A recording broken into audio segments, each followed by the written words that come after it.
Harold Goggins 19 here. Here I'm going to show you, obviously got one of these. So, that's from the preview of, obviously, here you go, Blazing Tradition. I've upgraded one of my Kagero deck, and my Kagero deck is very, very unique in terms of, it plays quite nicely, and for how it is, it's how, if you like see my Yu-Gi-Oh videos, it's very techy. Same with my new Shadow Paladin build, it's very, very tech orientated. There are some things I want to upgrade, get some more ofs, but I'll show you how the deck works in a moment. Okay, so pretty much, here's just, you've got a standard trigger lineup, so pretty much, you've got 4 Tar, so, you know, pretty standard there. 3 Draco, and I have the 1, because if you do happen to call it, and if you are doing retiring, plus 3k is fine, and it becomes a nice little booster. So it's just an option. It's not always great, but it's just an option, so it's always nice if you're going for game, just a little bit of an extra. Obviously, free draw, and your Gatling Claw is always good, and the counter blasting, this one comes in very useful later. And for your heal triggers, I have actually one of each Kagero heal trigger. So I have one of your Perdition Dancer, one Gojo, one of your other dancers, and then one of your Seal Dragons. I just figure it's nice to actually have all these, and that way someone can't kind of figure out exactly what you're playing. So like, oh, heal triggers are all different, so it's quite fun for them to keep track. Okay, so we'll start off with, we have here one Perfect Guard, second Perfect Guard. Then we have your two Quintet Walls. I personally think these look really nice. I personally prefer this one. So if for Quintet Walls, this is my favourite Quintet Wall, this is my favourite Perfect Guard. So these are what I'm running. I do have a third Perfect, but it's the Seal Dragon, and it's not a fan of it. And just having this actually kind of helps. So, okay, so that's the main part. So I'm going to show you my starter afterwards, because obviously starters are different for everybody. So, 2 Cower Taps, Calamity Tower Wyvern. This is obviously is in, if you put, you know anything about Vanguard with the, obviously we do have ban lists. Well, you're not allowed them in personally or limiteds. So, obviously this is limited in Japan and banned, so obviously over here, but it's not. So, but this is very techy, so we have like 1 Airmo, 1 Lizard Soldier. So, a lot of these ones is like drop and draw, drop and draw. Then we have Gojo, drop and draw. I also have a Limit Break Enabler, it's nice. It's 70, so 7k, always nice to use. So that's it for the majority so far.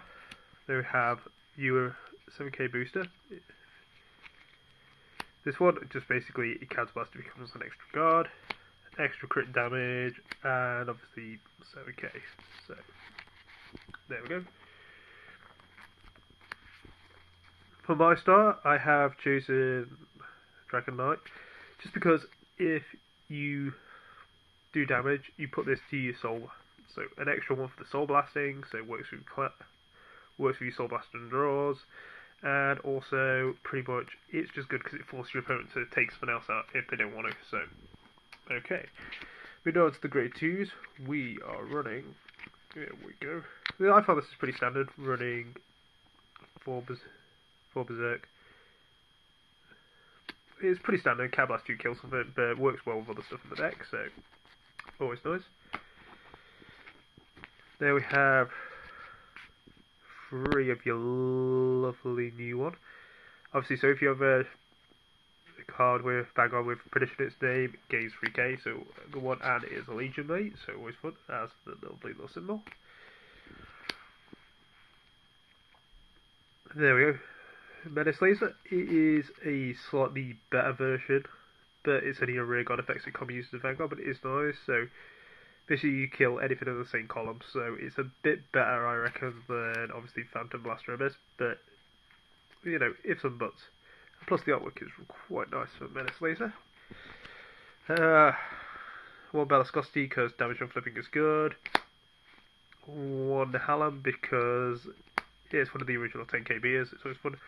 And a Tech Pick of Dragon Dancer, just because counterblasting and giving 5k to a Vanguard is always quite good. So for grade 3s we have 1, 2, 3, and for. Cruel Dragon. You can Superior Ride it early, and this is what makes the deck really nice. Superior Riding into grief free early and causing major aggression is really nice. So, if any of you guys want, I will show you like some games and stuff and see what I can do with the deck. Okay. Next, it's going into very tech worthy. So we have one Dragonic Overlord, the Ride Break, one Reverse. This is basically really good. So, say if you're doing this, and you have, let's say, a Berserk Dragon in hand. So, Limit Break's activated, you've locked one, there, whatever. You counterblast, so attack. First one, you draw a trigger. And the second one you don't, so you draw this. His skill will activate, blow something up. Cruel Dragon will have, Superior Ride. It'll only be 8k, but it's still an extra attack, so you can pretty much bluff your opponent into taking a double attack, so it works a bit better. Just thought I'd share that with you guys, it's always good. Checked out the running on it, so it's fine. There we go. One Vortex. Vortex really nice, I like it for the extra infliction of damage, so obviously killing two things and inflicting a actual point of damage is really nice and really aggressive, so I like this card. So just so you guys know, and I also love the artwork for it, so it's really cool. And last but not least, because it's my build, we obviously have to run the first legitimised legal grade 4, so we have to run Transcendence, Nouvelle Rouge. A very disgusting card, even if you don't need to use a Limit Break, a very disgusting card indeed. You don't even need to use this Persona Blast, every other skill is just completely dirty. All triggers are negated. During the battle phase, use card attack called Grade Zeros to the Guardian Circle. And obviously it's a Lord, but it doesn't really matter. But, you know, that's the deck as a whole. Tell me what you guys think of this. Obviously, you guys might be here for the Yu-Gi videos. If you are here for the Yu-Gi videos, that's fine. You know, because I have some friends of mine who are into Cardfight Vanguard too, and are thinking of like doing more of the Yu-Gi stuff later. So, well, that's that. Obviously, I haven't got my this is my Shadow Paladin deck. Obviously, kudos if you like the lovely tin. But I'll show you guys now for like, because my girlfriend collects Pokemon cards. I use these for like counters for like increases in in attack. So like 5k, 10k, 15, 20. So it's just easier for me to calculate by placing them on the board. So I use that for when I go nats and stuff. And that way no one can argue about stuff. Okay, so there you go. Harold Hogan's over now. I'll talk to you guys later.